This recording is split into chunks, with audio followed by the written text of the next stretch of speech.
Assalamualaikum warahmatullahi wabarakatuh. Waalaikumsalam. Alhamdulillahirabbil alamin wassalatu wassalamu ala asyrafil anbiya'i wal mursalin sayyidina wa habibina wa maulana Muhammadin wa ala alihi wa sahbihi ajma'in. Amma ba'd.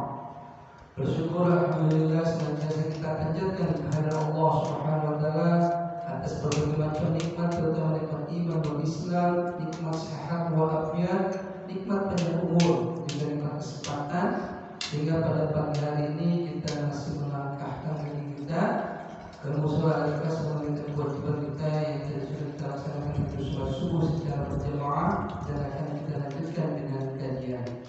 Shalawat saling salam terlepas kita sejujurnya kepada baginda kita Nabi Muhammad sallallahu alaihi wasallam, keluarga, sahabat, umat Islam istiqomah dengan sunnah-sunnahnya. Mudah-mudahan kita termasuk di dalamnya dan mendapatkan syafaat baginda Rasulullah sallallahu alaihi wasallam di yaumil qiyamah nanti. Amin ya rabbal alamin. Coba sholat subuh yang dirahmati Allah, kita akan lanjutkan kajian kitab Fadil Amal. Dan pada pagi hari ini kita akan membahas tentang kisah gaji Sayyidina Umar radhiyallahu anhu dari Baitul Mal. Sayyidina Umar radhiyallahu anhu juga seorang pedagang. Ketika ia dijadikan khalifah, gajinya diambilkan dari Baitul Mal. Ia mengumpulkan kaum muslimin di Madinah Munawwarah lalu berkata, "Aku biasa berdagang dan kini kalian telah memberiku kesibukan ini. Oleh karena itu, bagaimanakah dengan mata pencaharianku?" Orang-orang menyampaikan berbagai pendapat tentang jumlah gaji Sayyidina Umar radhiyallahu anhu. Sedangkan Sayyidina Ali radhiyallahu anhu hanya berdiam diri. Sayyidina Umar radhiyallahu anhu bertanya kepadanya, "Bagaimanakah pendapatmu, wahai Ali?" Jawab Sayyidina Ali radhiyallahu anhu, "Ambillah uang sekedar dapat mencukupi keperluanmu dan keluargamu." Sayyidina Umar radhiyallahu anhu sangat menyetujui usul Sayyidina Ali radhiyallahu anhu dan menerimanya. Maka ditentukanlah uang untuk Sayyidina Umar radhiyallahu anhu. Beberapa lama kemudian, para sahabat termasuk Sayyidina Ali, Sayyidina Utsman, Sayyidina Zubair dan Sayyidina Talha radhiyallahu anhu mengusulkan agar uang gaji Sayyidina Umar radhiyallahu anhu ditambah karena kurang mencukupi. Tetapi tidak seorang pun yang berani membukakannya secara langsung kepada Sayyidina Umar radhiyallahu anhu. Akhirnya mereka menemui Sayyidatina Hafsah radhiyallahu anha, putri Sayyidina Umar radhiyallahu anhu yang juga ummul mukminin. Mereka berharap dengan perantaranya dapat mengajukan usul tersebut kepada Sayyidina Umar radhiyallahu anhu tanpa menyebutkan nama-nama mereka. Ketika Sayyidatina Hafsah radhiyallahu anha mengusulkan usul tersebut, maka nampak raut marah pada wajah Sayyidina Umar radhiyallahu anhu. Dia bertanya, "Siapakah yang mengusulkan ini?" Sahut Sayyidatina Hafsah radhiyallahu anha, "Jawablah dulu bagaimana pendapatmu." Sayyidina Umar radhiyallahu anhu berkata, "Andaikan aku tahu siapa mereka, niscaya aku akan menampar wajah mereka." "Hafsah, ceritakanlah kepadaku tentang pakaian baginda Nabi sallallahu alaihi wasallam yang terbaik yang ada di rumahmu." Sayyidatina Hafsah radhiyallahu anha menjawab, "Beliau memiliki dua pakaian berwarna merah yang biasa beliau kenakan hari Jumat atau ketika memenuhi utusan-utusan." Sayyidina Umar radhiyallahu anhu berkata, "Ceritakanlah makanan terlezat yang pernah dimakan oleh baginda Nabi sallallahu alaihi wasallam di rumahmu." Jawab Sayyidatina Hafsah radhiyallahu anha, "Roti yang terbuat dari tepung kasar dan ketika masih panas diolesi bekas-bekas minyak samin yang terdapat dalam sebuah wadah minyak. Beliau memakannya dengan penuh nikmat dan beliau juga membagikannya kepada orang lain." Sayyidina Umar radhiyallahu anhu berkata, "Ceritakan apa alas tidur terbaik yang pernah digunakan oleh baginda Rasulullah sallallahu alaihi wasallam di rumahmu?" Sayyidatina Hafsah radhiyallahu anha menjawab, "Sehelai kain kasar. Pada musim panas kain itu dilipat-lipat dan pada musim dingin separuh digunakan untuk alas tidurnya." dan separuh lagi untuk seluruhnya. Sayyidina Umar radhiyallahu anhu berkata, "Nah, Hafsah, kini sampaikan kepada mereka bahwa baginda Nabi Sallallahu Alaihi Wasallam telah menunjukkan satu cara kehidupan yang aku harus mengikutinya. Kerisauannya hanya akhirat. Perumpamaanku dengan dua orang sahabatku, yaitu baginda Rasulullah Sallallahu Alaihi Wasallam dan Sayyidina Abu Bakar radhiyallahu anhu.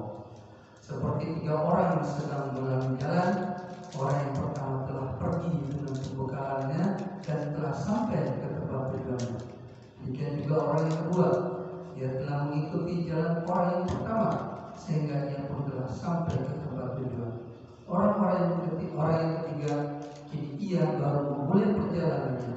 Jika ia menempuh jalan yang telah ditempuh oleh dua orang sebelumnya, maka ia akan menjumpai keduanya.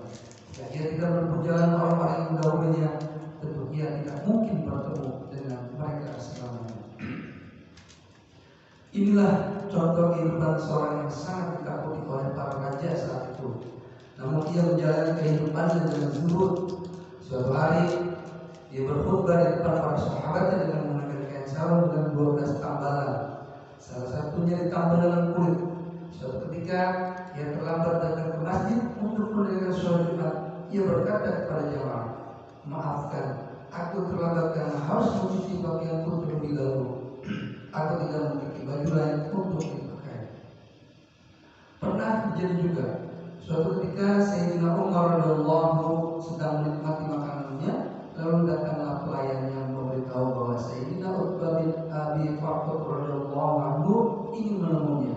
Setelah Sayyidina Umar radhiyallahu anhu mengizinkan Sayyidina Utbah radhiyallahu anhu masuk, ia mengajak Sayyidina Utbah radhiyallahu anhu makan bersama.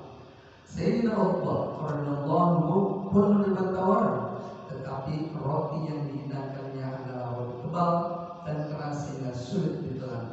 Ia bertanya, "Mengapa engkau tidak menggunakan tepung halus untuk roti?" Jawab Sayyidina Umar radhiyallahu anhu, "Apakah semua orang Islam mampu makan roti dari tepung halus?" Sahut Sayyidina Utbah radhiyallahu anhu, "Tidak semua."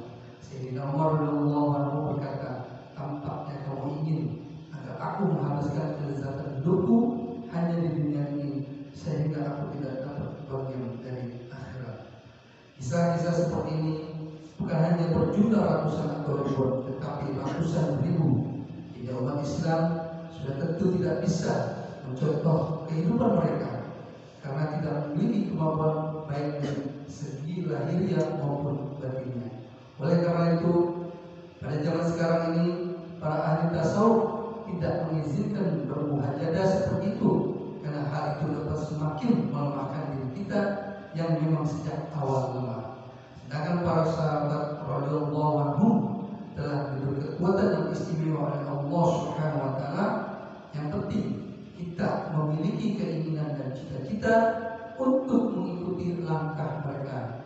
Hal itu dapat mengurangi kemalasan, menundukkan pandangan sedikit ke bawah dan menciptakan keseimbangan yang sesuai dengan zaman ini. Kita selalu berada dalam kelezatan duniawi terus meningkat dan setiap orang memandang pada orang yang lebih kaya sampai akhirnya mati dengan penyesalan bahwa si fulan lebih kaya dariku.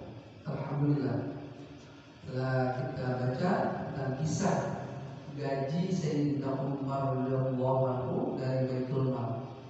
Jadi dari kisah ini kita bisa mengambil hikmah bahwa ketika dia diangkat sebagai pemimpin, digaji oleh Baitul Mal itu sesuai dengan kebutuhan dirinya dan keluarganya. Namun di dalam pelaksanaan dan praktek kehidupannya, walaupun dia digaji dari Baitul Mal, Umar tidak menghambur-hamburkan atau memanfaatkan kesempatan dia sebagai seorang pemimpin.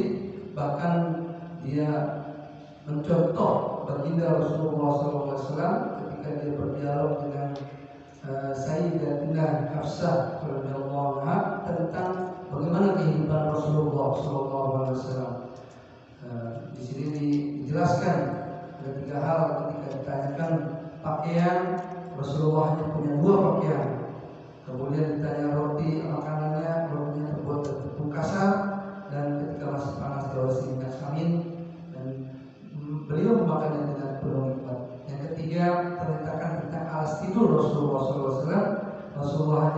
sehelai kain kasar. Pada musim panas kain diikat-ikat, dan pada musim dingin separuh digunakan alas tidurnya dan separuh lagi untuk selimutnya. 3 hal inilah yang dicontoh lagi oleh Umar agar apa yang dilakukan baginda Rasulullah SAW itulah menjadi bagian dari kehidupannya. Dan tentunya ini juga patut dicontoh oleh umat-umatnya, bagaimana kesederhanaan baginda Rasulullah SAW dengan kehidupannya. Dan tentunya ini merupakan salah satu bagaimana seorang kita atau umatnya bisa memberikan kesederhanaan dalam hidup ini. Tentunya memang tidak semua bisa kita lakukan, tapi di sini tadi dikatakan bahwa untuk mengikuti langkah mereka ini, yaitu mereka adalah baginda Rasul dan para sahabat, tentunya kita akan agak sulit, tapi setidaknya dengan cerita ini kita dapat memberi hikmah bahwa kehidupan kita harus mencontoh baginda Rasulullah SAW. Mudah-mudahan ini sangat bermanfaat tentunya bagi saya pribadi dan para